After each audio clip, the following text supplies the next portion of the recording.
Tsunami வர்ற கடல்ல எழுதுறதுக்கு சமம் உங்க மனசுல எழுதி வைக்கிறது. என் மைண்ட்ல திங்க் பண்ணி நோட் பண்ணி வச்சுப்பேன் சாமி, தருதரமே. சுனாமி வர்ற கடல் தண்ணியில எழுதி வச்சதுக்கு சமம். கடல் தண்ணி மேல எழுதினாலும் நிற்காது. சுனாமி வந்துட்டு போயிட்டு இருக்க கடல் தண்ணி மேல எழுதுனீங்கன்னா என்ன நிற்கும்? எழுதவே முடியாது. அப்படித்தான் உங்க மனசுக்குள்ள நீங்க எழுதி வைக்கிற, திங்க் பண்ணி டிசைட் பண்ற எல்லாமே இந்த மந்தத்தனத்தோடு நாளாந்தரமாக வாழ்கிற வாழ்க்கையிலிருந்து வெளியில வாங்க. உங்க கோல்ஸ், இன்டென்ஷன்ஸ் டீட்டெயிலா உங்க விஷன், மிஷன் ஸ்பெல் பண்ணப்படணும். வார்த்தைகளாலே முதலில் வடிவமைக்கப்பட வேண்டும்.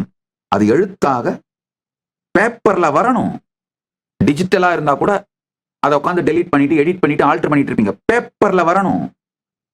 உங்களுடைய ப்ரையாரிட்டிஸ் உங்களுக்கு கிளீன் ஆனாலே உங்களுடைய சக்தி அதை நோக்கி ஓடுவது கிளீன் ஆயிடும். அதை நோக்கி உங்க சக்தியை இயக்குவது, செலுத்துவது ரொம்ப சகஜமா, இனிமையா, எளிமையா இருக்கும். உங்க வாழ்க்கையை நடத்துறது, ஞானம் அடையிறது ரெண்டுமே ஒண்ணுதாங்க.